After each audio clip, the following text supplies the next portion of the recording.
Acho que foi. Boa noite de novo, todo mundo. Sejam muito bem-vindos. Estamos muito felizes de ter vocês aqui. Bom, deixa eu me apresentar, então. Eu sou a Ana. Gil, dá um oi. E aí, gente, tudo bem? Sou a Giovana. E, bom, nós somos as criadoras e coordenadoras do grupo de estudos de morte e capitalismo. Esse é o nosso segundo Cine Debate. Estou vendo alguns rostos conhecidos, seja porque participa do grupo, já esteve em outras iniciativas nossas também. É um prazer rever o pessoal e dar boas-vindas também às pessoas que estão conhecendo nosso trabalho agora. E, bem, essa atividade que a gente está fazendo hoje é o encerramento do nosso ano de 2025. O nosso grupo, ele opera através de ciclos, né? A gente teve 2 ciclos agora de leituras em 2025, a gente teve esse debate antes desse também. E, bem, Ana, você quer explicar um pouquinho do que a gente leu esse ano? Show. A gente teve, como a Giovana falou, 2 ciclos esse ano. Então, assim, nosso primeiro ciclo foi um pouco mais introdutório, a gente fez algumas leituras ali, até alguns autores meio fora da curva, a gente percebeu que a gente gosta disso, né, de ler alguns autores que não são muito tradicionais, digamos assim, tanto na paleontologia quanto, né, para debater capitalismo. Então, no segundo ciclo, a gente decidiu ler alguns autores mais contemporâneos. Então, nós lemos o Mark Fisher, autor do Realismo Capitalista. Nós lemos o Semiótica do Fim. Nossa, deu um branco agora. Semiótica do Fim, do Alessandro Sbordoni, que é um autor super jovem. E nós lemos também o Capitalismo Gore, foi nosso último livro, da Sayako Valência. Essas leituras, a gente percebeu que foram leituras que nós não fizemos previamente ao ciclo, e isso tem sido muito legal, inclusive, de descobrir esses autores e essas leituras junto com as pessoas que fazem parte do grupo e ter essas impressões super frescas na nossa cabeça, assim, dessas leituras. E talvez a gente siga assim por esse caminho de ir pegando o que a gente quer ler e não o que a gente já leu, porque a proposta é que seja uma parada mais horizontal e não um curso, nem uma aula, nem nada do gênero, né? Claro que eu e a Giovana, a gente já tem uma certa bagagem aí teórica, mas ainda assim a gente é muito surpreendida com as coisas que a gente lê, e isso é muito massa. Então, a gente meio que criou essa tradição de fazer um cine-debate ao fim de cada ciclo. No fim do primeiro ciclo, a gente debateu sobre o filme do Cronenberg, que é o Crimes do Futuro, né? E aí, agora a gente decidiu falar sobre o Dias Perfeitos, do Wim Wenders, que é um filme de 2023.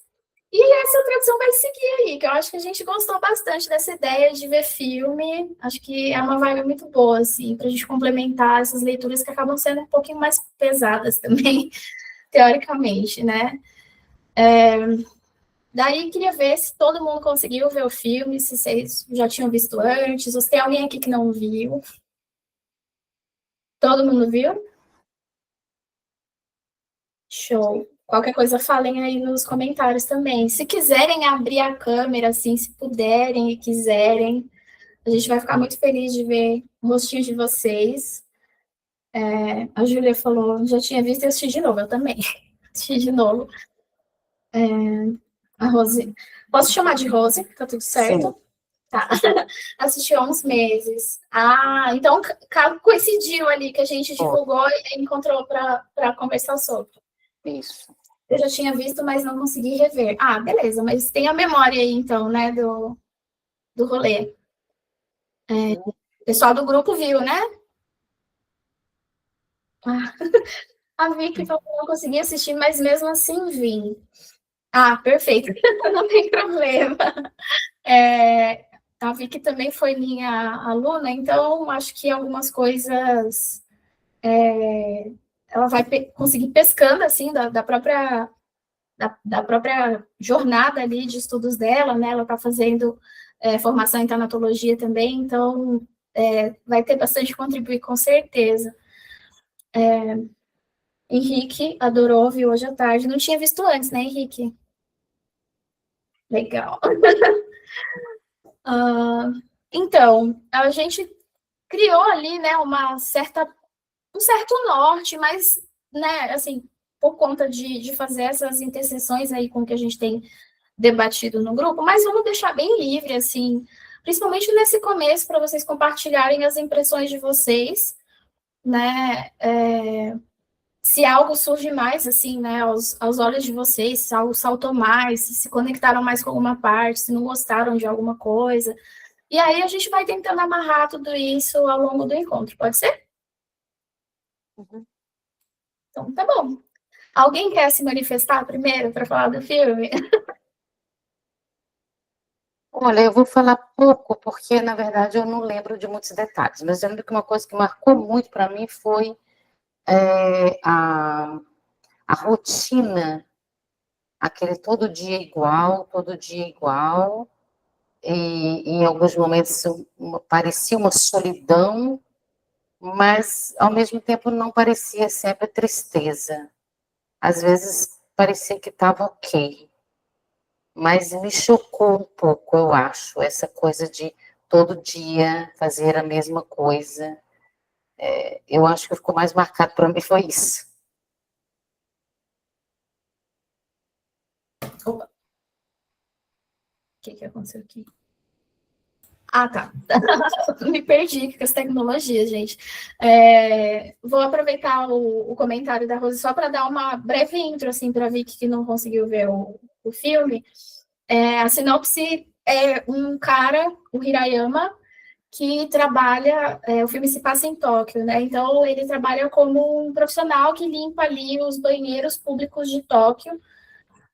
O filme, na verdade, foi um projeto que nasceu de uma certa encomenda que fizeram para o diretor, o Wim Wenders, para que ele fizesse curtas-metragens para divulgar justamente os banheiros públicos de Tóquio, que são daquele jeito mesmo, tem toda aquela tecnologia, tem aquela diversidade arquitetônica, né, e, enfim, vários dispositivos ali diferentes, faz parte de um projeto ali da cidade, e a ideia era que ele fizesse os curtas e ele decidiu fazer um longa, né, e foi um filme que foi filmado super rápido, assim, coisa de poucas semanas, e acabou até concorrendo ao Oscar de melhor filme estrangeiro, ganhou alguns prêmios em Cannes e tudo mais, melhor ator também para o Koji, que é o ator que faz o Hirayama. E a premissa do filme é muito simples, assim, o filme é um tipo de, um gênero, talvez a gente possa chamar assim, de slice of life, que é um tipo de filme que mostra um pequeno recorte da vida do personagem, assim, ele não vai acompanhando o personagem por muito tempo, então se passam ali poucos dias, a gente não sabe quantos, mas esse cara leva uma rotina muito organizada, muito padrão, e ele tem um princípio próprio de excelência no que ele faz, que é limpar os banheiros. Então, ele é muito detalhista, muito perfeccionista, e até questionado por outros personagens a respeito disso, do porquê que ele se importa tanto.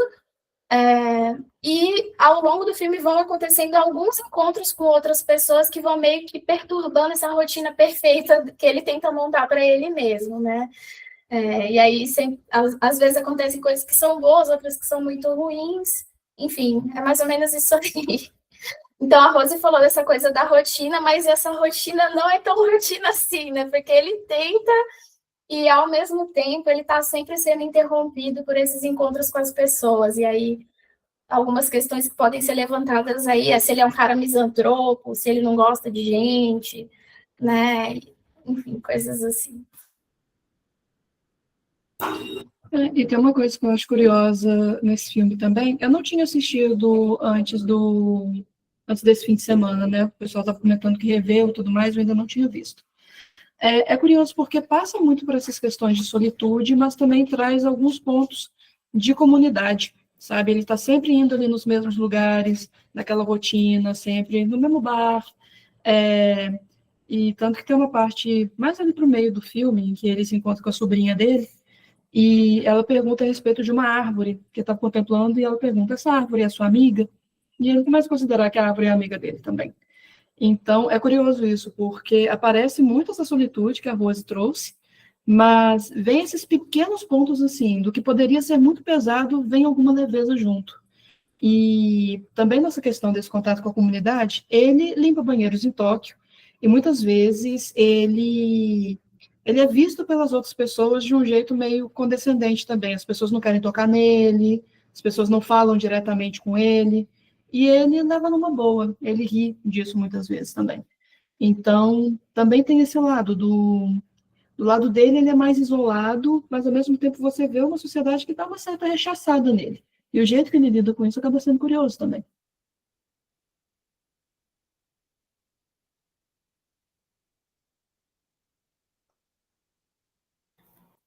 Ai, gente, Ele todas as noites, né, quando ele volta para casa, ele vai ler, né? E a casa dele, o lugar que ele mora, é muito simples, vamos dizer assim, muito minimalista, né? Quase aquele colchão com aquele livro, e aquilo parece que, assim, significa muito, parece que está muito, me traz aquela ideia da completude, assim, sabe? Eu tô aqui, eu tô inteiro, eu tô bem, não tô precisando de nada. Vou passar a você. gente, eu acho que eu já assisti esse filme umas 5, 6 vezes. Ele é um dos meus filmes favoritos da vida, assim. Eu descobri ele, se eu não me engano, foi em 2023 ou foi 24, mas foi no ano que ele foi indicado ao Oscar de melhor filme estrangeiro. E aí eu tava garimpando ali aquela lista gigante, aí eu peguei esse que era do Japão para assistir. E eu toda vez que eu vejo, eu sinto coisas diferentes. Eu acho que a primeira vez que eu vi, eu fiquei bem encantada com essa ordem, essa organização, essa satisfação dele de pegar as mudinhas pelo caminho e plantar e borrifar água e pegar o cafezinho da máquina dele e ouvir as músicas que ele gosta. Assim, foi. Acho que a primeira vista foi um super encantamento também com essa espécie de autocontrole, os hobbies que ele tem, com a fotografia, com a música, o senso de comunidade ali, mesmo que seja muito pequeno, que, como vocês falaram, é com um restaurante, com uma casa de banho, com uma sobrinha distante, com o pessoal ali do restaurante que canta, aí tem questões românticas. Acho que a primeira vez que eu vi, eu fiquei bem encantada com isso tudo. E daí depois foi mudando, assim, foi mudando muito, principalmente quando eu comecei a perceber quase que essa robotização do trabalhador e como o sistema capitalista nos coloca numa engrenagem que às vezes não é autocontrole, né? É só controle mesmo, porque a gente precisa fazer as coisas. E daí tem uma frase que eu acho que eu falei lá no nosso primeiro encontro do grupo de estudos desse ciclo agora, que foi que é preciso imaginar Sísifo feliz. E aí eu vejo, assim, por um tempo, quando eu fui rever o filme, eu pensei muito nisso, assim. Então, o meu encantamento passou por quase uma pena, assim, uma dor, e acho que hoje em dia eu sinto meio que uma culpa, porque é como se ele meio que fosse feliz mesmo no meio dessa situação toda. E aí tem uma música da minha banda favorita que chama Culpa, da banda O Terno. Não sei se vocês conhecem. Mas aí tem um trechinho que fala bem assim: será que as coisas que eu faço e penso que não tem problema, na verdade são pecado e é por isso que eu me sinto tão culpado? Ou será que a sociedade diz que é para eu ser contente? Aí quando eu fico meio triste ou até meio chateado, eu fico mais, porque eu acho que eu sou culpado. Então, acho que hoje em dia, quando eu vejo ele contente, limpando os banheiros com excelência e comendo o macarrãozinho dele ali naquela rotina, eu fico, poxa, não dá, né? Me sobra muita revolta. E aí eu fico tentando focar naquelas frases que ele fala, de tipo, o agora é agora, o depois é depois, que ele fica falando para o sobrinho dele quando eles estão andando de bike. E eu fico, poxa, mas, né? Culpa. Talvez eu tenha descambado do encantamento para culpa. Mas eu ainda amo esse filme, muito, muito mesmo. Você foi do é possível imaginar Sísifo feliz, pero é preciso imaginar Sísifo puto, né? Que você também falou no grupo. Entendi. Cara, eu entendo o teu ponto, mas eu não sei, eu considerei em vários momentos, assim, eu vi esse filme em 2023, a primeira vez, né? Lugares, assim. O capitalismo, as pessoas são obrigadas a se contentar limpando o banheiro e não sei o quê, né, e tal. Como que o cara que não tem nenhuma casa direito, né, tudo dele é tão precário, tem tão pouca grana, teve que vender a fita do Lou Reed para poder pôr gasolina no carro, né, como que um cara desse é feliz e tal. E aí é que é a pegadinha do Sísifo feliz também, né, porque, assim, a única possibilidade é uma certa revolta otimista, né? Porque ele sozinho, e talvez nem acompanhado, porque a gente tem um grupo e a gente ainda não devassou o capitalismo, a gente não consegue mudar as circunstâncias, né? Então, assim, eu penso muito até nessa questão da fenomenologia, né? Dentro da psicologia tem essa escola que fala que eu sou eu e minha circunstância, né? Então, assim, para o Hirayama, ele é ele e a circunstância dele. A circunstância dele é que ele limpa banheiro. E o que ele pode fazer a respeito disso é limpar o banheiro e ser contente com isso, né? Não é que ele vai amar, teve, né, uma parte do filme que ele ficou puto, porque o colega pediu demissão e ele teve que trabalhar muito mais do que o que ele trabalhava normalmente. Então, a gente vê ele frustrado também com o trabalho, a gente vê ele triste quando as pessoas têm preconceito com ele, né? Mas a sagacidade do Hirayama, para mim, é que não que seja uma escolha fazer aquilo, mas já que ele tem que fazer aquilo, aí ele faz de uma forma que ele escolhe. A forma como ele faz é a escolha dele, sabe? Eu acho que aí tem mais um ponto também, e aí dando um pouquinho de spoiler para quem não assistiu, mas eu não sei o quanto disso é uma coisa que ele precisa, porque a gente encontra com a irmã dele no final do filme. E aí a gente fica sabendo que ele vem de uma família rica também. Assim, ele fala que o mundo dele é muito diferente do mundo da irmã, quando ele conversa com a sobrinha. Não fica muito claro se foi algo, se ele era um nepo baby, se eles vieram de uma família muito abastada e ele se afastou disso, ou se foram caminhos diferentes também. Enfim, se a irmã dele ficou rica depois de adulta, esse tipo de coisa. Isso não aparece muito no filme, mas quando eles se despedem, ele chora muito. E não fica muito claro por quê que ele está chorando. Isso daí o filme não traz pra gente. Se é pelo afastamento da irmã, se é pelas circunstâncias, se é pelas questões maiores. Mas ele não parece necessariamente revoltado por limpar o banheiro, coisa assim. Quando ele se revolta, é nesse momento que a Ana colocou do colega dele que pede demissão e ele tem que limpar tudo. E aí ele fala, olha, resolvam isso, eu só vou fazer isso hoje, eu não vou seguir nesse ritmo. Então, eu acho isso importante também, que não vira só uma glorificação pelo trabalho seja um Sísifo contente, independente do tamanho da sua pedra, sabe? Então, essa eu acho uma parte bem interessante. E sobre a fita, tem uma coisa que me pega muito nesse filme, que ele fala muito sobre essa questão de uma vida analógica e tudo mais, muitas vezes contraposto ali com o uso de smartphone pela sobrinha dele. Ele pergunta se Spotify era uma loja, e o colega dele também, que não tem zelo na limpeza do banheiro, faz isso mexendo no celular.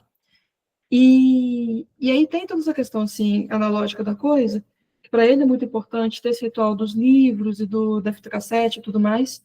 E na cena em que o colega leva ele na loja de discos e de cassetes, falando que, olha, isso daqui vale uma grana, você pode vender as suas fitas e tal, o vendedor ainda fala, nossa, o analógico está muito na moda, isso daqui está saindo muito caro. Ele mostra ali também as fitas, né, do Lou Reed, da Pat Smith também. Então, é curioso, porque vira um convite à desaceleração esse filme. O filme é mais lento, tudo que se passa nele é mais lento, mas ao mesmo tempo tem essa pegada do, olha, não é acessível para todo mundo, porque a vida analógica também é cara a partir do momento que ela entra na moda e ela é cooptada pelo capitalismo.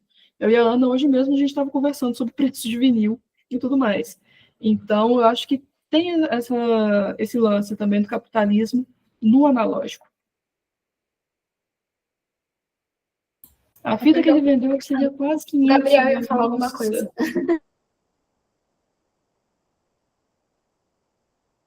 Nós estamos te ouvindo.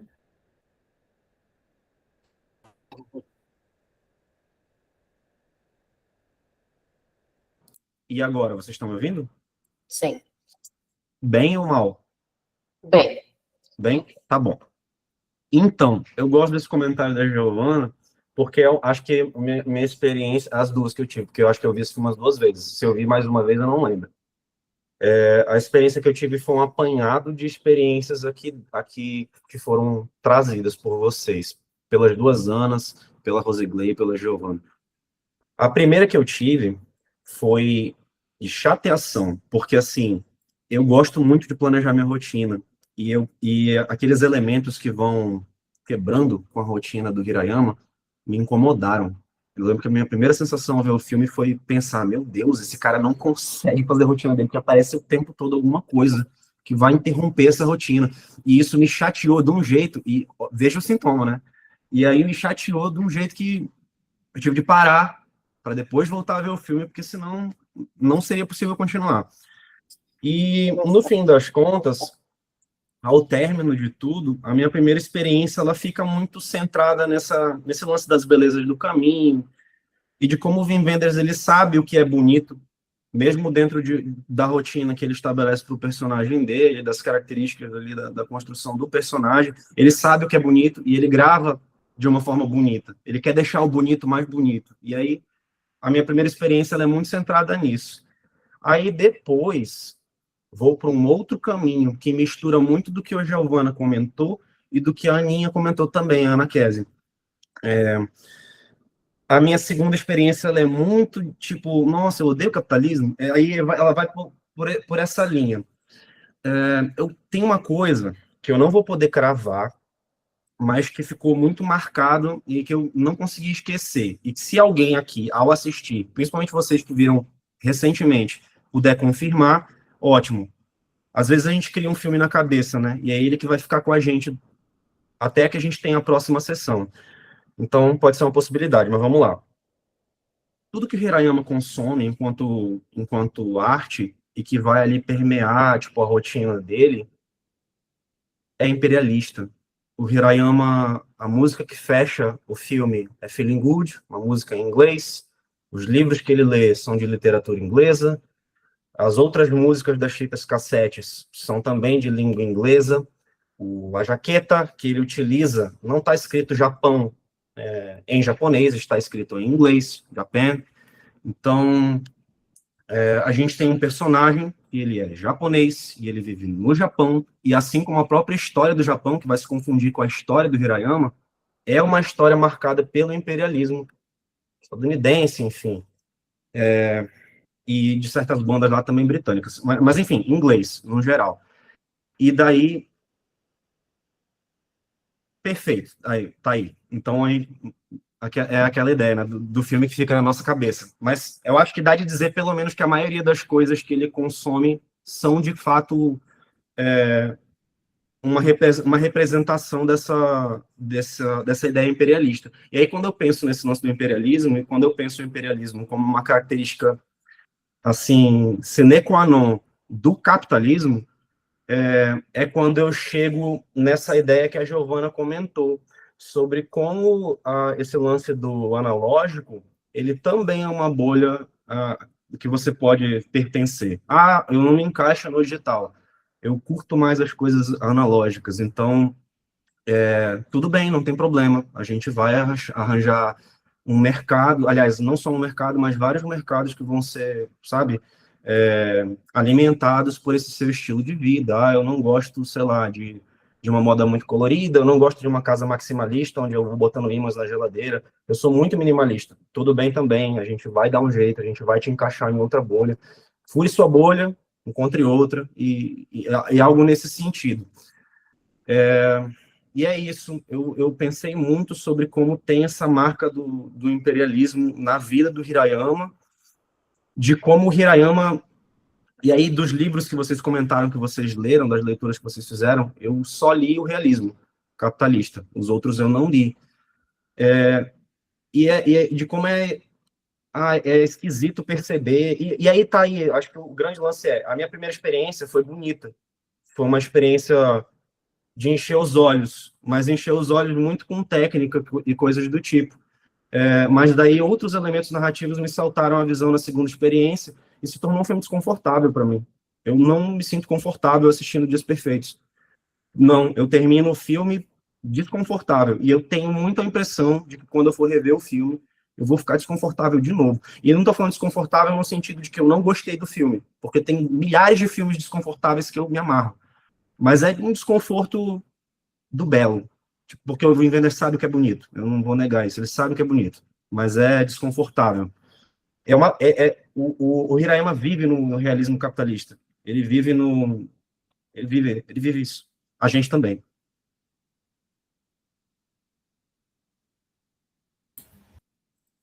Cara, sensacional teu comentário, me deu uns trem aqui para pensar.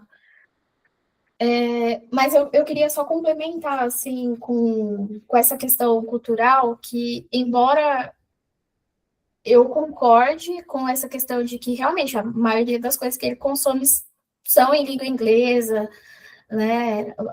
O Japão tem essa coisa, né? O nome do negócio é The Tokyo Toilet, né? E tudo está traduzido para o inglês, ali nas placas, na sinalização e tal. Mas, ao mesmo tempo, tem ali na rotina do Hirayama alguns elementos que são culturais japoneses, que eu achei muito bonito de terem sido inseridos ali no roteiro, e que eu acho que também colaboram para a nossa conversa, e eu até fiz algumas notas aqui para compartilhar com vocês. O primeiro é o do banho público, né, daquela questão ali de tomar banho nas saunas, e fui pesquisar por que eles ainda fazem essa prática, né? Porque, assim, tomar banho nesses lugares era necessário porque eles não tinham encanamento ali para esgoto de chuveiro, não tinha nada disso por séculos, então eles iniciaram essa prática coletiva dessas saunas. Mas eu vi, né, fui fazendo algumas pesquisas sobre essa parte cultural e religiosa, principalmente, e tem uma questão ali, tanto do budismo quanto do shintoísmo, e a gente vê o Hirayama, né, fazendo saudações ali nos toris, então quando ele, né, tem uma parte que ele entra em um templo, a gente não vê ele lá dentro, mas ele entra num templo, então eu acredito que ele tem alguma religião, de que essa prática de se limpar em público era espiritual, inclusive, se relacionava com uma limpeza espiritual que se fazia coletivamente, e que era uma espécie de pureza espiritual e que tinha que ser feita em público, assim. Então, eles meio que juntaram a fome com a vontade de comer, né? Não tinha água encanada. Então, vamos fazer disso também uma forma da gente se conectar com divindades e tal. E a outra que, enquanto você estava falando, eu me lembrei, né? Que essa coisa dele pegar o matinho ali e de passar os almoços dele dentro, né, daqueles parques olhando as árvores, que é uma prática que eles fazem, chamada Shinrin Yoku, que é forest bathing, tipo de você tomar banho na floresta, digamos assim. Que, inclusive, em alguns países nórdicos, isso é receitado por médicos, por causa da falta de contato com a natureza e com a falta de exposição à luz do sol. Então, algumas pessoas são realmente prescritas que passem um tempo na natureza, e lá no Japão eles têm essa prática de ficar em parques ou em florestas para poder melhorar a questão da saúde mental deles e também fazer essa conexão, né, com a divindade, exatamente a dose de vitamina D que eu estou precisando desesperadamente, inclusive aqui em Curitiba. Mas, enfim, que existe essa tradição lá, né, de, tipo, passar um tempo na natureza. Tem até uma mulher no filme que ela não fala uma palavra, mas ela tá lá comendo o almocinho no banco do lado, né, e ele cumprimenta ela e ela não cumprimenta de volta, mas eles estão ali na floresta, né, então algumas das coisas que o Hirayama faz como rotina dele também são questões culturais japonesas, que, inclusive, muitos ocidentais estão importando porque sabem que faz bem, né? A questão de tentar não fazer multitasking, de fazer uma tarefa por cada vez, que ele faz muito no filme também, são coisas que a gente aqui entendeu que não funciona, o multitasking, por exemplo, e está tentando, né, meio no desespero incorporar, porque não está dando muito certo para a gente. Então, assim, eu acho que a gente reconhece mais a questão do imperialismo, porque a gente vive isso muito, e isso para a gente nos salta aos olhos, assim, mas tem outras questões culturais ali que eu acho que o Vin colocou bem, assim, o diretor do filme, que mostram também essa questão de onde o Japão resiste, ou pelo menos uma geração mais velha, né, do Japão, tenta resistir culturalmente também, enquanto, né, se conecta com essas mudanças, assim. Mas, assim, não sei o que vocês acham disso, né? Queria ver o que vocês acham. Eu acho que tem algumas questões, assim, sobre a relação entre Ocidente e Oriente nesse filme também.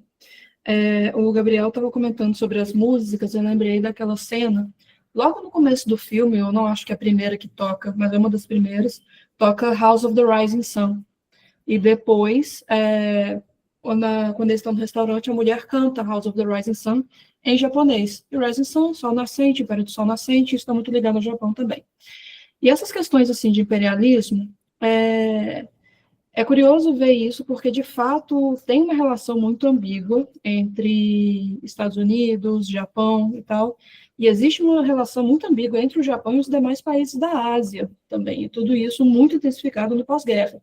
Enfim, muitas questões acontecendo durante a Segunda Guerra e depois o que acontece muitas vezes é um esforço grande do Japão de se pintar como uma nação inofensiva, pacífica, para evitar maiores retaliações. Isso é um esforço que vai acontecendo ao longo de várias décadas. Então, quando tem alguma mídia, alguma questão estética do Japão que remete muito a essa calma, essa pureza, assim, de alguma forma, ela também tem esse resquício, sabe? Isso também está ali de alguma maneira. Então, é uma coisa que me pega um pouco nessas relações, porque é um filme dirigido por um europeu, passado no Japão, que acontece todo em japonês, e que tem essas questões, assim, de orientalismo mesmo, essas questões de imperialismo. E aí, às vezes, assim, aí é só para a gente aventar mesmo, não é tentando fazer a famosa crítica social foda, não. Mas, assim, o quanto que, às vezes, aparece mais para a gente como algo inspirador no primeiro momento, esse outro modo de viver, exatamente porque vem um pouco carregado de exotismo, porque olha só como é no Japão, olha só como que está essa forma de viver por lá, como uma forma de resistência da cultura e tudo mais. Então, eu acho que tem esses pontos também, eu acho que é um filme que é delicado da gente olhar por esse ponto, da relação entre Ocidente, Oriente e tudo mais. E ele mesmo, assim, tem esse ponto também da literatura, eu acho que ele lê um livro em japonês, um livro de autor japonês, perdão, mas é muito desproporcional, assim. E aí você começa a se perguntar também se é alguma questão do público para que estava destinado esse filme. Porque ele passou em Cannes, ele passou no Oscar e tal. Qual seria a chance desse filme ser indicado de fato se todas as referências culturais dele fossem de fato japonesas, se ele fosse muito endógeno? Então, por que autores europeus norte-americanos? Por que Nina Simone? Por que a Patti Smith também? Então, e mesmo a personagem que gosta muito de Patti Smith, ela está vestida de um jeito muito ocidental, então eu acho que tem essas tensões, assim, bem interessantes mesmo da gente observar. Eu acho que é interessante pensar também que o filme nasceu como essa proposta publicitária a respeito dos banheiros do Japão, que eles não precisariam fazer isso para japoneses, né? Precisariam fazer isso principalmente para estrangeiros, né? Então, como que vende isso? Em que embalagem que coloca, né? Até o assistente dele, o outro trabalhador lá, não sei se era assistente dele, vai aparecer, fala assim para ele, você viu aquele banheiro que a gente limpou semana passada? Tava cheio de vômito, segunda-feira é o pior dia. Mas a gente não vê um banheiro vomitado, né? Então, de forma nenhuma que a propaganda do banheiro ia ter banheiro vomitado, né? Enfim. Hora nenhuma aparece aquele banheiro do Trainspotting também, que é o pior banheiro da Escócia, e isso não acontece. Jamais existirá num filme que é, de certa forma, sobre banheiros.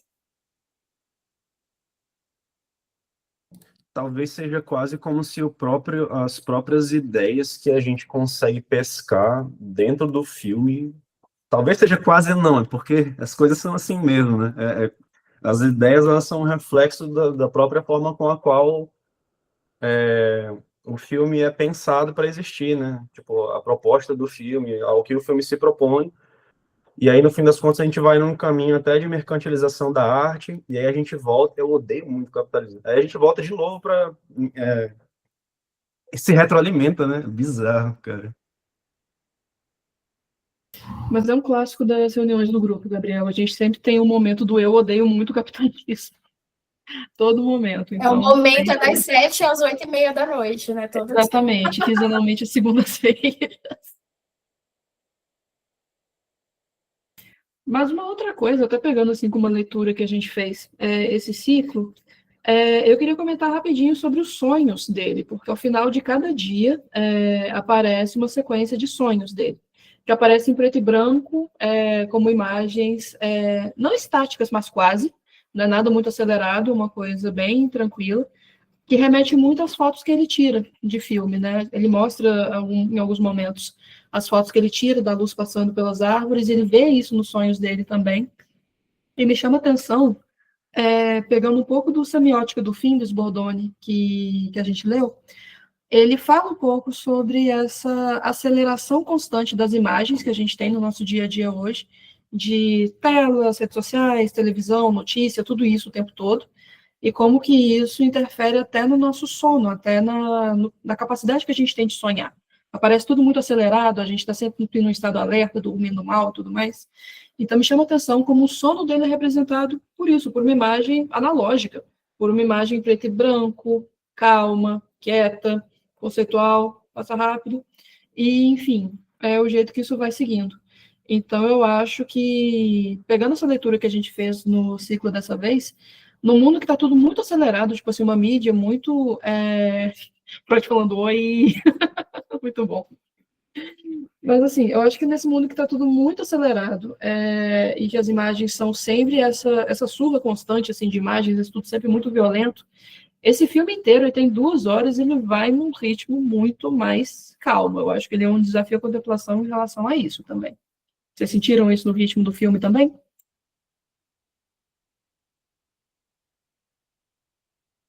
E quando a Sim, gente eu acho. fala, né, da vida dele como essa rotina e essa simplicidade, e a gente faz uma comparação com que o capitalismo cria necessidades, né?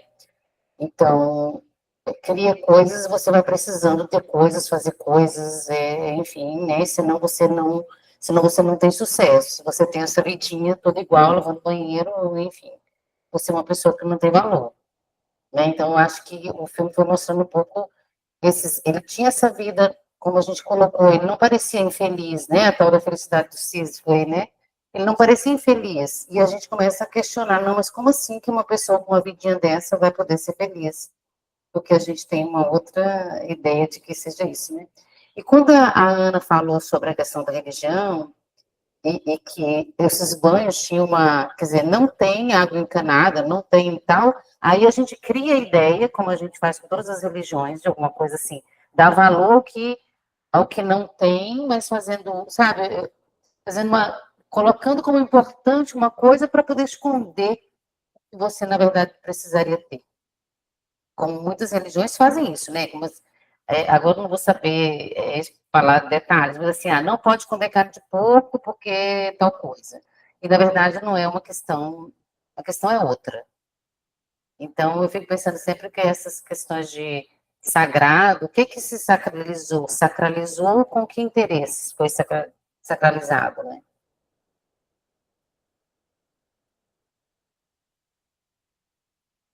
Sim, como se fosse uma romantização da falta de esgoto, você quer dizer?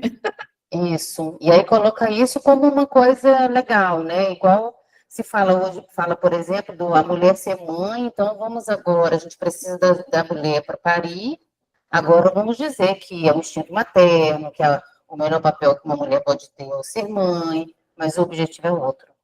Então, acho que é por aí. Uhum. Eu não consegui descobrir o que veio primeiro, né, dentro dessa prática, se foi a falta do esgoto, ou se eles já faziam isso nas lagoas públicas, porque lá eles têm bastante lugares com água quente, né, águas termais ali, que eles costumam também se banhar nessas águas, e isso também é uma prática espiritual. Então, eu não sei se no momento em que foi criada as saunas, isso também foi transportado, né, para as saunas, saiu da natureza para ir para isso, ou se foi realmente uma romantização da falta do sistema de esgoto, né? Mas até pensar sobre isso muda um pouco, assim, porque realmente a gente tem uma tendência de romantizar o desconforto, porque não tem como fugir dele, né? Algumas vezes, né? Então faz sentido, sim. Tem muito isso que, acho até pesquisas, o Daniel Gontijo, que estuda psicologia da religião, psicologia da crença, né? Fala que os países que têm mais pessoas que acreditam em Deus e têm as coisas religiosas e tal, são as pessoas mais pobres. Nos países mais pobres, onde tem menos estrutura econômica, é onde as pessoas têm mais religião. Realmente para poder lidar com aquilo que não tem, né, vamos, um pouco uma alienação, de alguma forma. Uma outra coisa. Não sei, pode falar, Aninha, depois eu comento. Não, dentro desse assunto mesmo. Uma outra coisa que me chama muita atenção nos banhos é que, para mim, assim, pessoalmente falando, é um lance muito íntimo. Eu não tenho pudor com muitas coisas, mas uma das coisas que eu tenho pudor é das pessoas me verem com pouca roupa. Então, quando eu vi todo mundo tomando banho junto, eu fiquei, meu Deus! E assim, eles são pessoas que, no meu imaginário, assim, são muito reservadas. Tipo o exemplo dele cumprimentando a moça no parque. A mulher nem fala de volta. E aí essa via, assim, de não ter esse nosso estardalhaço, de ficar falando, e ao mesmo tempo ter essa intimidade, mas aí eu não sei se é muito uma visão minha das minhas questões com pudor, banho, e, enfim, ou se vocês veem isso também. Porque eu acho que quando é uma cultura diferente da nossa, a gente seria qualquer coisa, né? Assim, então, quando eu pesquiso sobre rituais diferentes, de rituais fúnebres, por exemplo, eu sempre fico chocada com como que as pessoas guardam o corpo da pessoa 15 anos na sala da casa dentro de um caixão, enterra, depois desenterra. Lá no próprio Japão, eles têm um ritual super interessante, que é o Kotsuage, se eu não me engano, que eles fazem a cremação da pessoa e daí eles tiram, né, os restos dos ossos com palitinhos, assim, vai passando palitinho, e a família, né, a família do morto que recolhe os restinhos de ossos ali das cinzas depois da cremação. São coisas que é impensável, muitas coisas são impensáveis para nós, por conta da cultura, né? Mas essa coisa do banho, por exemplo, a gente vê que ele se limpa primeiro antes de entrar na sauna, né? E todos os outros homens ali também, eles fazem esse banho prévio para poder se livrar de todas as impurezas. Eu acho que aí que é essa parte que é tão espiritual da coisa, eles poderiam só mergulhar sujo, né? Já que a proposta é se limpar, a água limpa, não precisaria de um banho para tomar um banho, né? Então, precisa ter uma certa conexão espiritual com a coisa, ou algo precisa ter um sentido, né? E aí é essa parte que a gente se perde por conta da cultura, a gente não entende o sentido que eles estão dando, eu acho.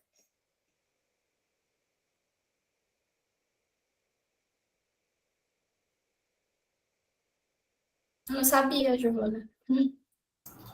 Aparece esse dos palitinhos.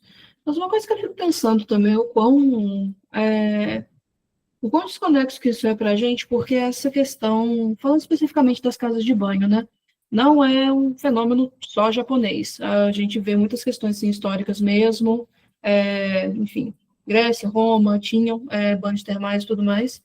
E pensando em países nórdicos, por exemplo, é muito comum o pessoal fazer sauna conjunto, esse tipo de coisa. E aí eu imagino, assim, pensando nesses estranhamentos de cultura, o quanto que pra gente, assim, é muito terrível, tipo, nossa, tomar banho, todo mundo pelado ali no mesmo lugar e tal. Eu imagino um japonês ou um nórdico vindo pra cá e pensando, gente, mas eles estão tudo, assim, seminus em praias e carnaval e tudo mais. Tantos outros lugares, assim, que para eles seria muito estranho a nossa falta de pudor. Qual que é o problema do banho? Qual que é o problema da sauna? Então, tem essa questão do contexto que acaba fazer xixi na rua no carnaval, sabe? Pelo amor de Deus.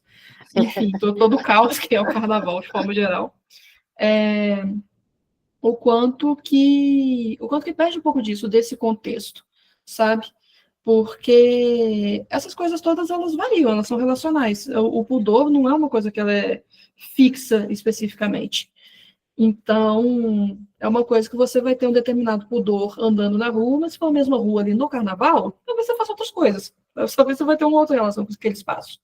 Então, ali no parque, você não vai nem falar com a pessoa que está ao seu redor, mas na casa de banho, ali ao lado, pode ser um outro contexto.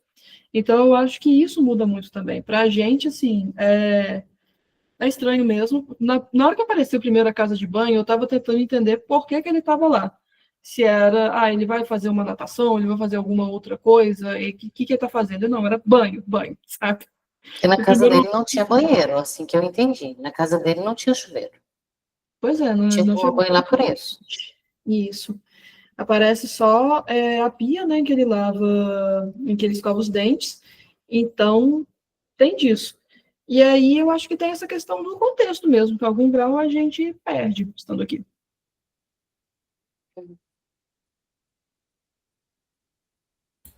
Eu estava Tem um pensando ponto que... Oi. Pode falar, Gabriel, que depois eu vou propor um outro tópico, então depois eu falo. Não, era só um comentário rápido, até para fazer uma recomendação, mas acredito também que vocês já tenham visto, eu vou mandar o nome dela aqui.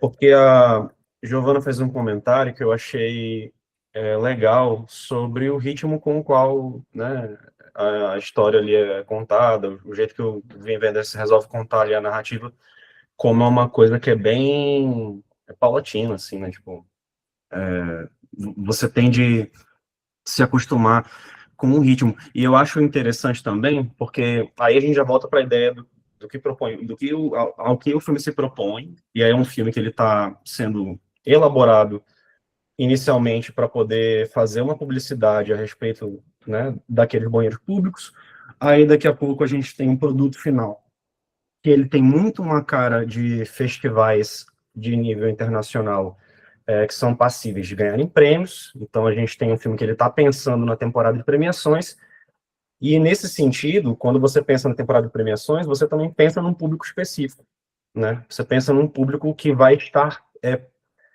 pronto para se conectar com tropos narrativos ali que são muito específicos desses tipos de filme que vão para esses tipos de espaços, vamos dizer assim.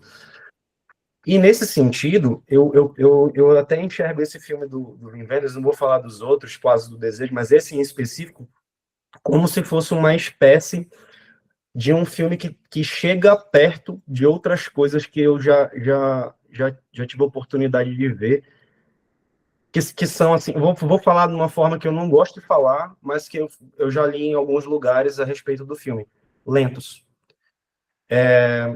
Chantal Akerman, ela tem alguns filmes, aí a gente entra numa onda de tal de, eu vou mandar aqui, slow cinema, que é um termo até que eu estava lendo um texto outro dia que é questionável, mas enfim, eu vou mandar de qualquer forma. E a Chantal Akerman, ela tem o Jeanne Dilma, que é um filme que, assim, é uma experiência, né? É uma experiência ver o filme a primeira vez. E eu acho interessante como, quando a gente tem filmes e filmes, a gente tem públicos e públicos, aí já entra no lance das bolhas, porque a gente tem as coisas direcionadas para cada um desses filmes. E sim, de fato, esse filme, para uma bolha específica, ele já é um filme lento demais. Ele já é um filme com um ritmo muito específico. Aí, quando a gente chega na Chantal, se torna uma coisa intragável. Intragável mesmo. Foi a minha primeira experiência com a Chantal, foi intragável. E acho que, inclusive, foi muito importante. Porque aí, quando eu tive contato com a Chantal, ver esse filme, para mim, foi bem legal. Porque ele é como se fosse um trote. Ele é um trote. Ele não é, tipo, marcha atlética ou algo mais lento ainda. Ele é um trote. E aí eu... Não sei, eu pensei de novo nesse lance das bolhas e lembrei da Chantal e eu acho bem maneiro. A Chantal é incrível.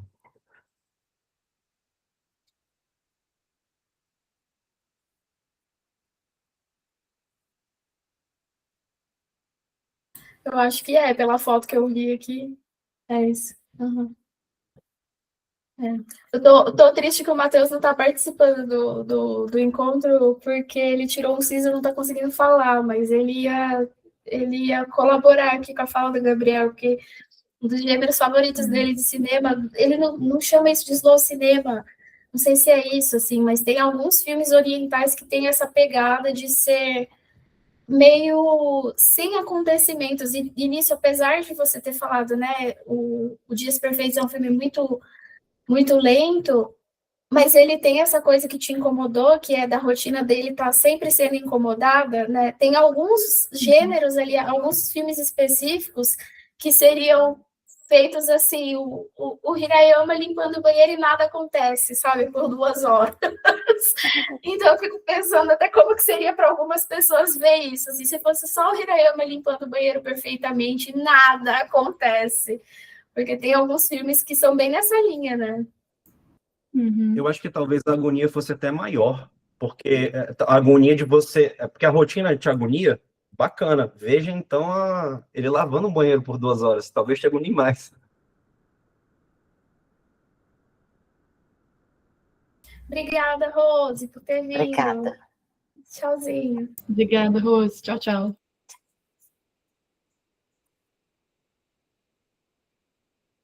Diga, Ana. Ah, não, é só um tópico que eu ia falar sobre isso. Eu tenho até um pouco de vergonha, mas beleza, né? Sabe Roma, o filme em preto e branco e tal? É um filme excelente, só que na época eu nem tinha TikTok, então a minha cabeça nem estava tão corrida como é hoje. Mas quando eu vi Roma pela primeira vez, eu odiei, porque o começo do filme são 5 minutos dela lavando uma calçada, gente. Vocês lembram disso? É a água caindo no chão, assim, passando. E aí, quando eu comecei a assistir, eu fiquei, não é possível. Isso não existe. Então, eu acho que pode ser até, assim, a depender, alguns filmes, vamos pedir uma lista de recomendação aí do Matheus, sobre a gente expandir mesmo horizontes, assim, ainda mais agora, todo mundo não, né? Fala por mim, acostumado a assistir vídeo acelerado no TikTok para ver mais rápido e vai rolando, quando eu vi já passou 1 hora, não lembro mais de nada. Então, assistir essas outras coisas, essas outras formas de fazer cinema são experiências, né? Interessante. Sim, total. Eu até mandei mensagem aqui para ele tá lavando louça ali. Eu falei, como é o nome daquele filme que a gente assistiu com um amigo no cinema que nada acontece. Como é o nome daquele filme que vimos com um amigo nosso que nada acontece? A gente levou um amigo meu que é super ativo, super expansivo, super, sabe, não consegue ficar parado. E a gente levou ele no cinema para ver um filme que era, sei lá, de 2h30 a 3 horas, se eu não me engano, e nada acontece no filme, é só a mulher indo de um lado para o outro, assim. E aí ele falou que amou e tal. Eu não sabia que ele estava mentindo. E recente eu vi esse filme de novo, eu falei, meu Deus, coitado do Maurício, como que ele... Porque não dá, né? Tem filme que não vai dar para algumas pessoas.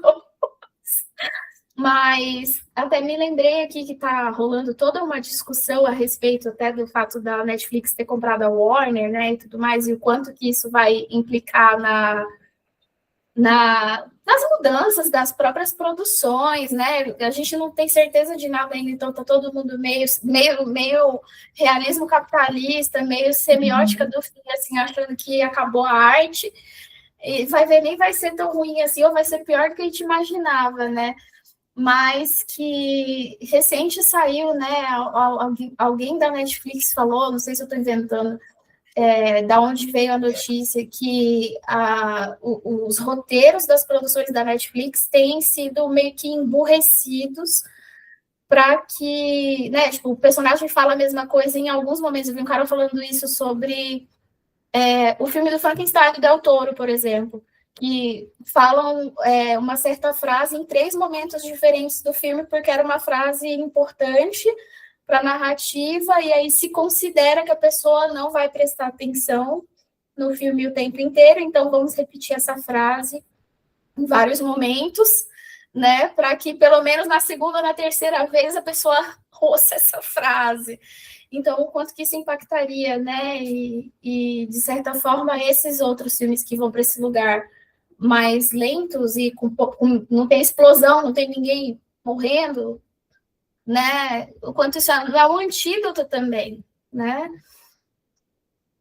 Tipo, para essa aceleração, para essa velocidade e tal. Sim, eu acho que assim, ajuda até a desenvolver paladar, de certa forma, assim como a Ana ia colocando, de expandir, colocar umas outras questões nisso daí. E você estava falando disso, Ana, assim, dessa repetição. Eu tive um vislumbre meio horrorizado na minha cabeça agora, pensando, sabe aquela cena clássica de você estar assistindo um filme com seu cônjuge, com amigos, enfim.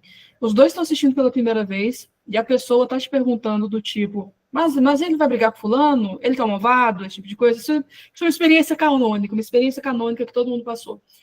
O que antes era, sei lá, uma coisa relacional, de você estar passando raiva ali com seu amigo, as pessoas vão perguntar para o chat GPT hoje em dia, enquanto o filme está acontecendo.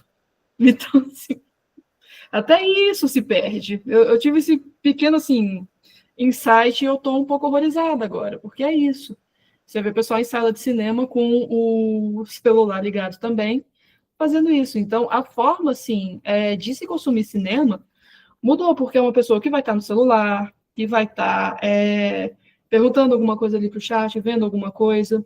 O que eu geralmente pesquiso quando eu estou vendo filme é de onde eu conheço esse ator, porque eu não fico em paz enquanto eu não noto de onde que eu conheço aquela cara. Mas é isso também. Então, faz sentido, tipo, esse emborrecimento, assim, do roteiro, essa necessidade de constante repetição. E uma outra coisa, assim, que eu notei, estava conversando isso com um amigo meu, sobre o tipo de edição que está tendo na Netflix. Eu não sei se vocês chegaram a assistir os primeiros episódios do volume novo de Stranger Things, mas Stranger Things, igual Choque de Cultura. Mas dá um pouco de nervoso, bastante nervoso, na verdade, o quanto que vai cortando a cena de um personagem para o outro. Então, por exemplo, digamos que eu e a Ana, a gente está tendo uma conversa. Não dá nem para ver a minha reação ao que a Ana está falando, porque vai mudar a câmera de acordo com a pessoa que estiver falando naquele instante, sabe? Porque senão parte do pressuposto que a pessoa vai se distrair e tudo mais. Então é algo que vai passar pelo roteiro, pela edição, é grave o negócio, vai ultrapassar muitas, muitas questões.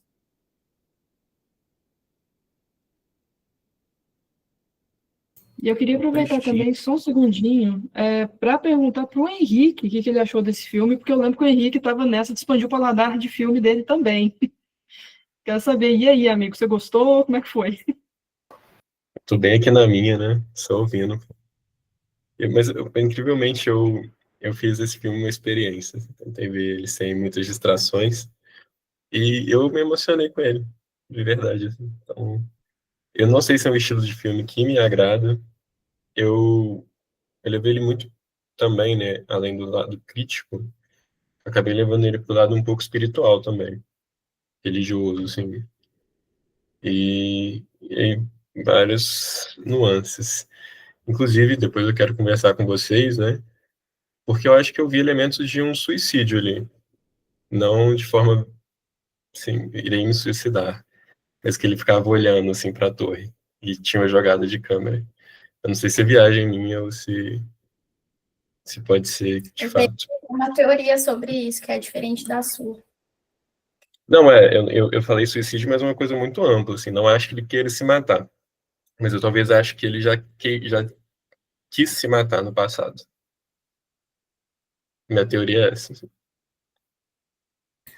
Eu não tenho como saber, mas eu, assim, também não sei se eu tô certa, uma teoria real, assim,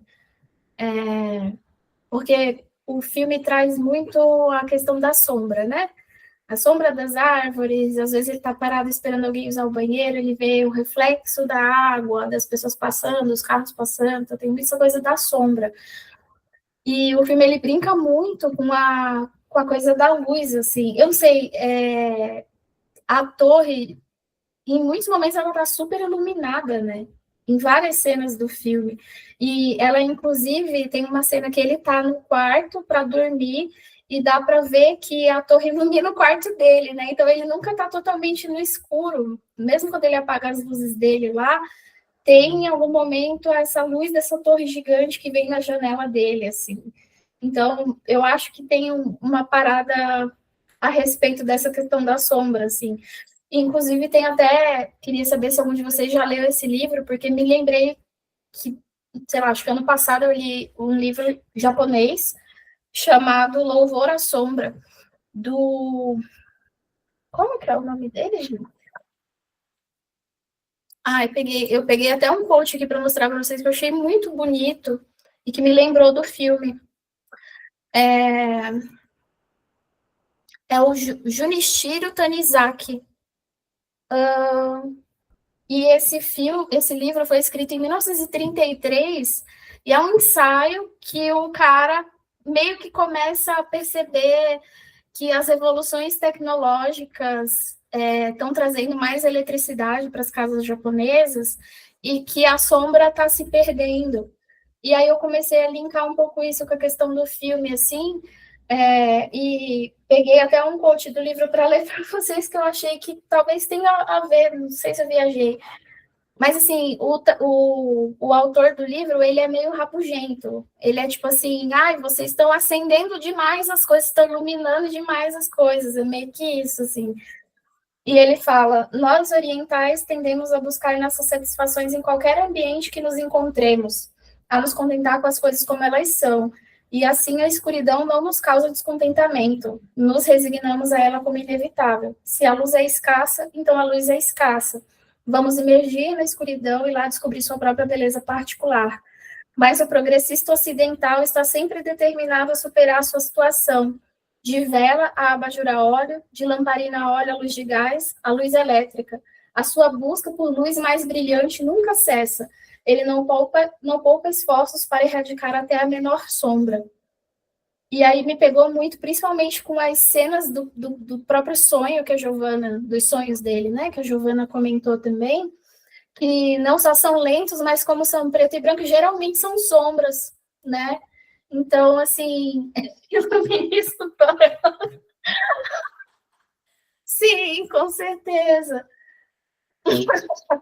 Mas, assim, o que me chamou a atenção, assim, talvez tenha também essa relação que você trouxe. Eu achei estranho também agora, nessa vez que eu revi, que ele olha demais para essa torre mesmo, ele está o tempo inteiro, né, rodeando, se bem que é uma torre bem imponente, não tem muito como fugir dela, ela é enorme, mas as partes que ela está muito iluminada, assim, achei interessantes também. Que acaba não deixando, né, a sombra acontecer. Sim, achei muito maneiro, muito legal. E o fim do filme é justamente essa pegada lúdica com a sombra, né? Os dois voltando a ser criança, né? E, assim, um dos personagens na beira da morte, né? Então é realmente jogar com esse contraste de vida e morte, a criança e o moribundo. Achei do caramba. Sim, essa parte eu achei muito interessante, porque esse cara tá resignado que ele vai morrer, como se ele fosse morrer dali meia hora, né? E aí ele traz essa coisa assim, eu não sei se uma sombra, quando está sobreposta à outra, se ela fica mais escura, e eu vou morrer sem saber, porque é simples assim, a gente morre e a gente não sabe de nada. E aí o Hirayama pega ele, leva ele para debaixo de um poste e fala assim, não, vamos ver, tipo assim, tu não morreu ainda não, né? Bora ali, bora brincar, bora, ainda tem coisa para descobrir. E em 5 minutos de conversa, o cara sai sabendo mais alguma coisa sobre a vida e brincando ainda por cima, né? Então, eu achei que essa coisa super infantil do Hirayama acabou sendo uma puta lição para esse cara que já tava tipo assim, o meu tempo já passou, eu já tô, sabe, me enterra que eu já morri, né?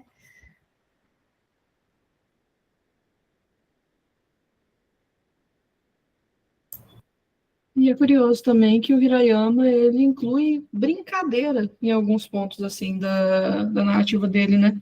Tem esse ponto, tem o jogo da velha também, que ele tem ali no banheiro, então é algo que faz parte ali do dia a dia dele também. Interessante ver isso. Sim.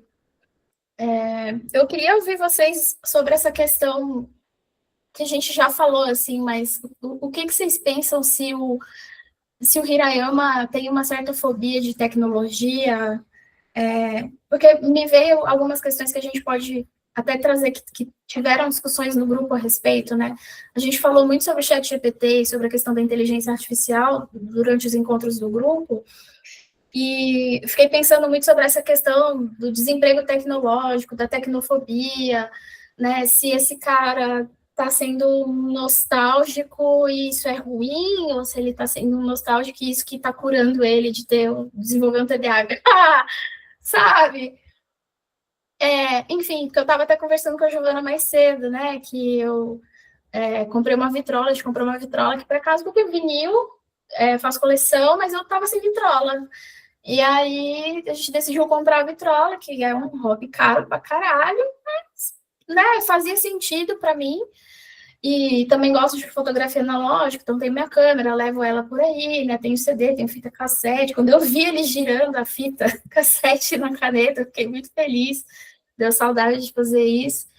E eu sou uma pessoa que tem uma certa melancolia nostálgica, assim. Então eu me identifiquei muito com esse personagem, porque eu acho que existe uma leve chance de eu ficar meio com essa predileção, assim, e até aqui em casa, o Matheus é uns anos mais novo que eu, e às vezes eu falo, ai, na minha época, as coisas eram de tal jeito, né, e ai, era muito melhor quando você só conseguia ouvir um CD por vez, e ficar com esse CD 15 dias até alguém te trazer um CD novo de uma banda nova para você ouvir, sabe? Enfim, queria ouvir vocês, assim, o que vocês acham do fato dele ser tão analógico? Eu gosto de pensar esse lance do analógico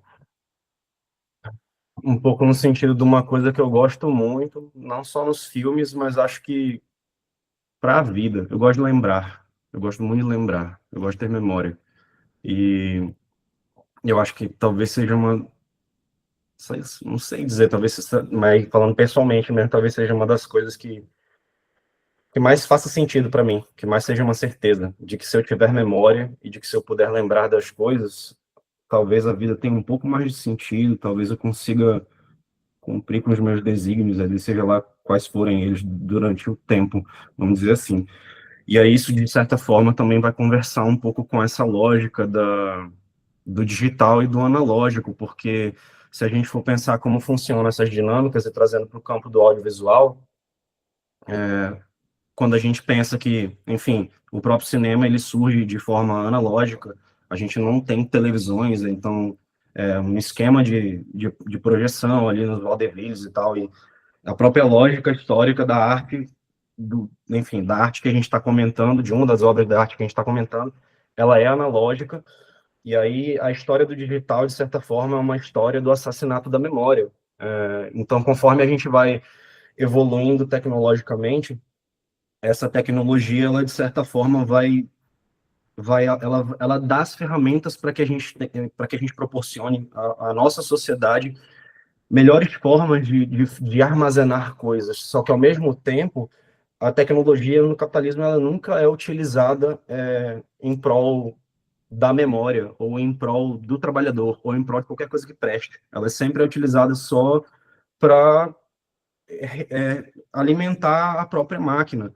E aí, nesse sentido, é o fim da fita VHS, é o fim do DVD, que já é um outro passo dentro do analógico, mas é sempre um passo numa barbárie. A gente está, no digital, a gente está sempre caminhando para o meu pesadelo, a gente está sempre caminhando para não poder lembrar.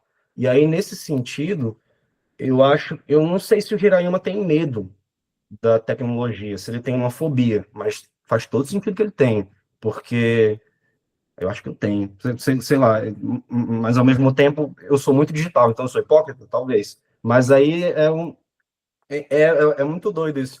Eu acho que o lance do analógico no Hirayama, não sei se talvez tenha um lance com memória, até porque tem momento em que ele se emociona lá em relação à informação que a gente não sabe, que a gente não conhece.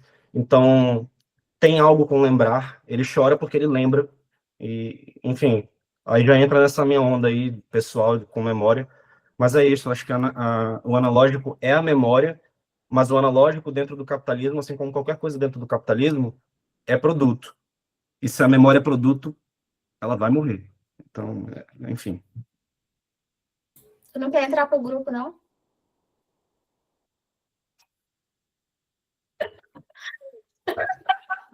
Acho que eu odeio ele também, né? Igual vocês.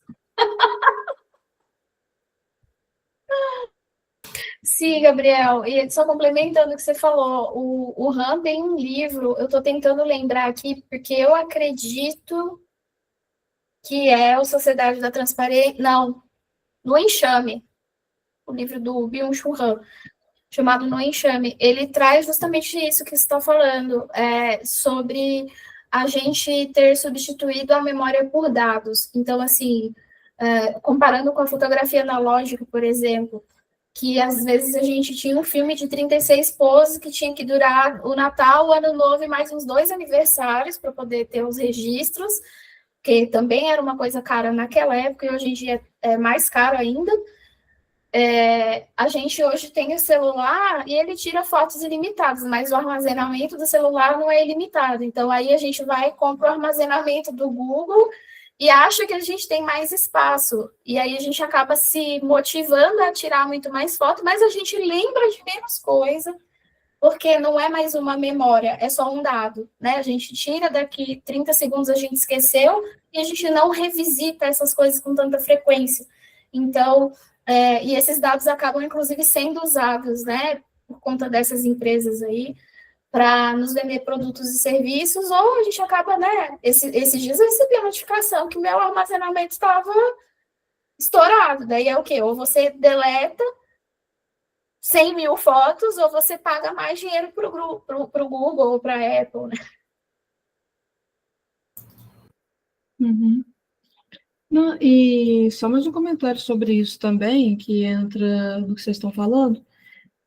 Além dessa parte, assim, de tudo ser muito digital, tem um outro problema grande que é como que tudo é uma plataforma agora. Um exemplo é isso do espaço do Google e tudo mais. É um espaço que ele não é seu, não é uma caixa de foto que está dentro da sua casa, sabe? É um espaço ali que, se você quiser mais, você vai ter que estar numa barganha. E se der alguma merda na Google, você vai perder aqueles dados também. E aí que se lasca, não tem mais o que fazer. Outro exemplo grande disso é Spotify, essa questão também de plataformas de streaming. É uma questão sobre conservação de mídia também, o jeito que fica muito fácil você ter mídia perdida porque você não tem aquele filme em plataforma nenhuma. E o filme que está na plataforma, ele não é seu, ele é da plataforma, se a plataforma que ele quiser tirar do catálogo, pronto, você não vai ter acesso àquilo mais. E o quanto que vira realmente um esforço assim, de conservação das pessoas que têm mídia física, de bibliotecas e tudo mais, de garantir que esses filmes eles não se percam, por exemplo. Eu lembro que um tempo atrás, na HBO Max, estava tendo problemas com as licenças das animações que eram vinculadas ao Cartoon Network. Então, pensei, décadas e décadas de animações que elas iam sair do ar e não iam ter como você acessá-las. E mesmo hoje em dia, a pirataria tem se tornado mais difícil porque é muito pouca gente se dando também, né? Porque ficou tão mais fácil você pegar as coisas por plataforma, ou mesmo assim por plataforma de pirataria, tipo um stream da vida, que quando você está assistindo, você também não está se dando. Você não está fazendo com que aquele material chegue para outras pessoas. Então, essa praticidade da coisa também vira uma banalização do conteúdo. Também vira dado, também vira uma coisa que se perde, não tem um cuidado de que aquilo seja mantido de alguma forma, sabe? Então, eu também tenho assim, um bocado dessas questões. Pode falar, Ana. Inclusive, um debate que tem rolado, principalmente na gringa, é a respeito do Kindle e da Amazon, porque algumas pessoas já relataram que perderam acesso a livros que compraram pela biblioteca da Amazon. O livro simplesmente desapareceu. Aconteceu contigo? Conta aí. Eu tinha um livro que eu tinha comprado, inclusive, na real, comprei para minha mãe, né? Porque eu tenho um Kindle, aí meio que às vezes eu divido o Kindle com a minha mãe. E aí a gente comprou. A minha mãe estava muito afim de ler o Sociedade Líquida, porque falaram no centro espírita que ela frequenta, falaram sobre o livro. E aí ela queria muito o livro, eu falei, pô, comprar um livro. Pô, compramos o livro. E o livro fazia parte do catálogo do Kindle. Sumiu. E aí, perceba, é vinculado à conta, né? Igual vocês falaram, tem a plataforma. E aí tu vai lá na plataforma, aonde está o livro? Sumiu, pô. Sumiu. Desapareceu. Eu me lembro de entrar em contato, tentei várias formas de contato por e-mail. Nossa, eu pesquisei bastante o que eu poderia fazer a respeito. Só que aí já entra muito naquela onda do... Existem sim coisas que você pode fazer a respeito. Todas elas vão te custar alguma coisa. Não. Eu estava lendo esses relatos, vi algumas pessoas falando que livros comprados tiveram a capa adulterada, prefácio excluído e até, tipo, a história modificada, e que se você não for um leitor muito atento, você não vai perceber que eles estão mexendo numa parada que você já comprou e que não deveria ter sido alterado depois da compra, né? E aí um cara, um herói, criou no YouTube um método para fazer um trem chamado jailbreak, que é basicamente você hackeia o Kindle, que coloca um segundo sistema operacional lá dentro e transfere seus livros para lá, e aí você tem total autonomia, o que você colocar lá é seu, a Amazon continua podendo atualizar, você não perde o acesso ao Kindle como ele vira só um arquivinho lá que você entra em uma pasta com seus livros dentro, dá para customizar, fazer 1 milhão de coisas. Aí eu fiz, né, o jailbreak do Kindle. Falei, cara, esse cara sabe do que ele tá falando, hein? Fiz o jailbreak do Kindle. Gente, é maravilhoso. Ele fica 1000 vezes mais rápido. A bateria durou, acho que quase 5 meses, sem eu precisar recarregar, usando direto. Aí passei a palavra lá para os meus colegas do clube de leitura. O pessoal fez também, garante, inclusive. Aí cortaram minha mochila no ônibus, roubaram o meu Kindle. Daí eu fiquei feliz porque a pessoa não ia saber usar e não ia pegar os livros que a gente tinha colocado lá, mas fiquei triste porque fiquei sem o Kindle. Daí debati se eu daria mais dinheiro para o Jeff Bezos ou não.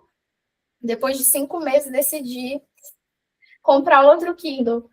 Chegou ontem e eu já estou pensando em fazer o jailbreak. Foda-se a garantia! Aí eu pesquisei no Reddit, vi que dá para fazer o jailbreak, você não perde a garantia. Se precisar da assistência, você só deleta o arquivo e eles nunca vão saber que você mexeu, assim. Então, super recomendo, que daí não tem o que a Amazon fazer de tirar seus livros, saca? Eu levantei a mão porque eu queria falar... Primeiro, uma parada só comentando aí. Eu parei de usar o Kindle, sabe? Eu fiquei muito bolado com essa parada e eu não uso hoje mais. Inclusive, pra eu te falar a verdade, não sei onde está. Não sei onde está o Kindle. Eu não uso há tanto tempo que eu não sei onde está.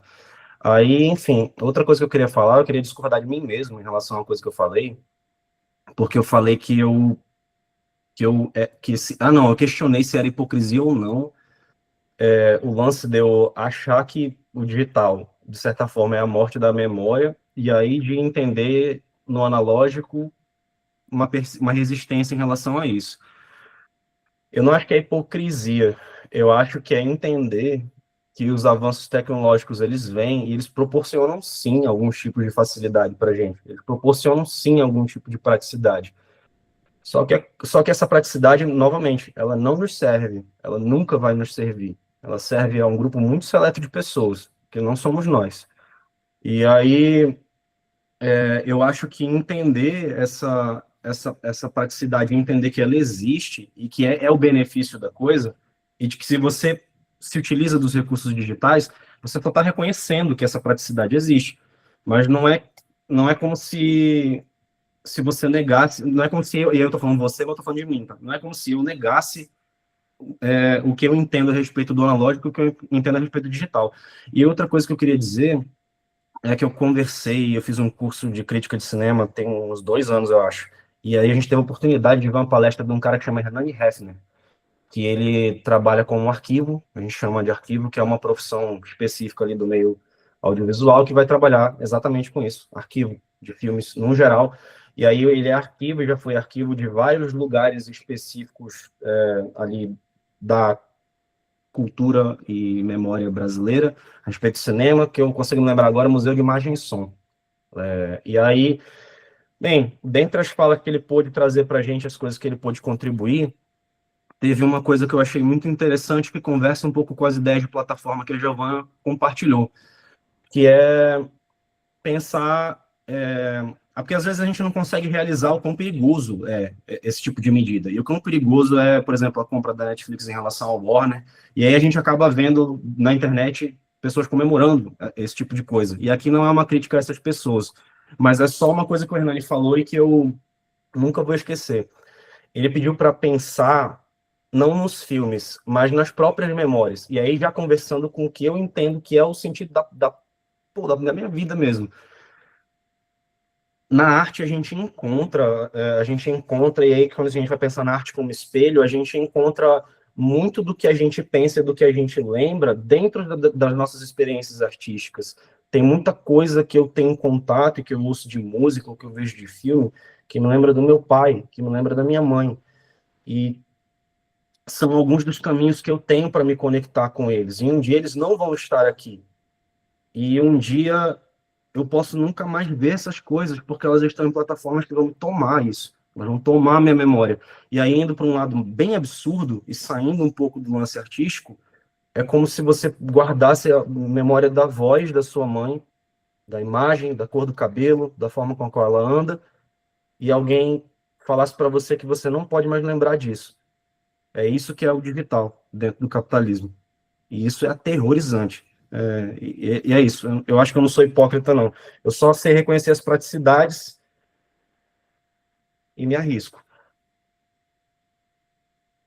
Com certeza. Cara, eu me identifico muito assim com a jornada aí, né, ao longo do encontro, de ter até atualizado um pouco a forma de pensar a respeito das coisas. Eu sou um pouco tecnofóbica também. Inclusive, para eu começar a ouvir música no Spotify, precisou de um estagiário, acho que a Ana Kézia vai lembrar, o JP, o estagiário lá do Detran, quando a gente trabalhava lá, que me falou que existia o Spotify, e eu, peraí, o que é isso? Ele sentou do meu lado com o celular e foi me mostrar o que era. Spotify já devia ter uns 2 anos rolando, e eu super resistente, assim. E hoje em dia eu não uso mais Spotify, estava até falando para a Giovana, eu uso Spotify, eu uso o YouTube Premium, na real, porque eu não quero dar dinheiro para o Spotify, mas eu estou dando dinheiro para o Google, enfim, né? A gente vai escolhendo aí nossas batalhas. Eu ainda tenho medo de banco que não existe, exatamente, eu também, não dá para ir lá quebrar a janela, né? Mas daí eu queria até compartilhar com vocês que eu aprendi uma palavra hoje, por causa desse filme, por causa dessa discussão. Eu estava no Letterboxd vendo as resenhas para o filme e tinha um cara que deu, sei lá, meia estrela, falou que era uma palhaçada o filme e que o Hirayama era só um velho saudosista e que a pessoa estava dizendo, eu não sou um Luddite. Aí eu, que diabo é isso? E fui pesquisar e vi que foi um movimento, ludismo, que chama. Foi um movimento de trabalhadores ingleses do ramo de tecelagem nos primórdios da Revolução Industrial. Basicamente, quando começou a ter a Revolução Industrial, começaram a implantar umas tecnologias ali para fazer tecido, e essas tecnologias, junto com elas, que acabavam fazendo mais tecido de pior qualidade, muito mais rápido, eles estavam contratando mão de obra que não era especializada dentro de um ramo que as pessoas costumam se especializar bastante, treinar bastante para ter uma artesania ali, para ter uma maestria no que elas fazem. E as pessoas que trabalhavam com isso começaram a se revoltar e a quebrar as máquinas, né? Então, eu achei muito interessante, porque o cara do Letterboxd estava falando que o Hirayama era um ludista. E aí eu fui pesquisar sobre isso e eu achei maravilhoso, porque quando eu fui ver mais a fundo, essas pessoas não eram anti-tecnologia. Elas estavam reivindicando que a tecnologia surgiu, elas continuavam trabalhando muito, às vezes até mais do que elas trabalhavam antes, exatamente o que tem acontecido com a gente, com o home office, com inteligência artificial, né? Uma precarização das condições de trabalho, uma, né, baratização, uma prostituição, assim, diante da artesania da coisa, E eles estavam quebrando as máquinas, destruindo as máquinas, numa época que não existia sindicato, aliás, para poder reivindicar, né? Então, assim, eu achei que foi um full circle, assim, dentro desse comentário desse cara, porque o cara não entendeu nada, né? E, assim, até lembrando de uma fala do Jung que eu vi recente, né? Que o Jung fala que a transformação só pode começar pelo indivíduo, que as massas são animais cegos, né? Então, o Hirayama, ele é esse cara que usa tecnologia analógica, pegando o gancho do que o Gabriel falou, ele usa tecnologia analógica como uma transformação, como uma revolta, como uma escolha consciente de que aquilo é o melhor para ele, né? E aí, a partir da magia do cinema, a gente está aqui na segunda-feira pensando em comprar uma câmera analógica, um vinil e tal. Mas precisa partir de um indivíduo que pensa criticamente sobre a coisa e toma uma decisão, né? Eu acho isso muito massa. E aí a gente se junta, daqui a pouco a gente está quebrando janela de banco também. Eu gosto do Smith porque ele bate em robô.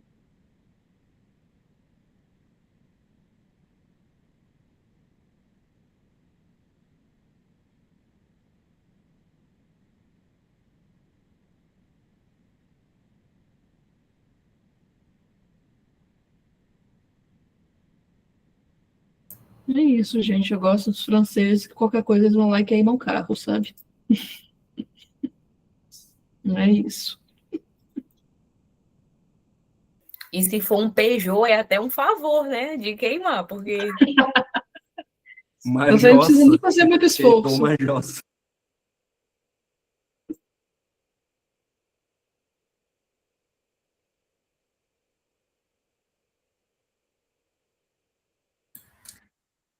Alguém tem mais algum ponto para falar sobre o filme? Estamos satisfeitos? Estamos cansados? Como que tá aí o espírito? Sem esperança. Eu tô feliz que eu gostei do filme.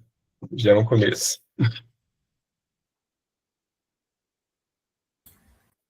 Total. É isso, né? A gente tem que encontrar nossas formas aí de não sucumbir à depressão.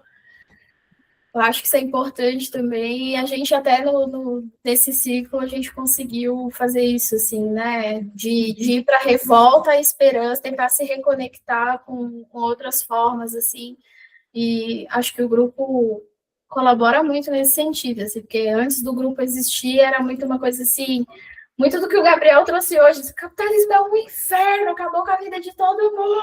Agora é assim também, mas pelo menos a gente consegue pensar junto. A Ana Kézia estava fazendo revolução no refeitório, Giovana também. Então, assim, vai começar pelos refeitórios. Eu acho que assim, a gente começou com o grupo notando muito de que nos meios que a gente circulava e que falavam de morte, a gente, na antologia, não se falava dos atravessamentos que o capitalismo tinha nisso. Então, veio muito assim com essa vontade de discutir, de elaborar isso de alguma maneira. E eu acho que uma função importante no grupo hoje em dia é de combater a apatia, porque vem o sentimento de desesperança, mas vem um certo grau ali de revolta e de dar nome às coisas, que é bem importante também, o que a gente está se propondo a fazer. Então, é isso, gente. Eu acho que eu estou muito feliz assim, com tudo que a gente fez em 2025, estou muito animada para 2026. Eu e a Ana, a gente tem uns planos malignos aí para pôr em prática. E, enfim, é isso.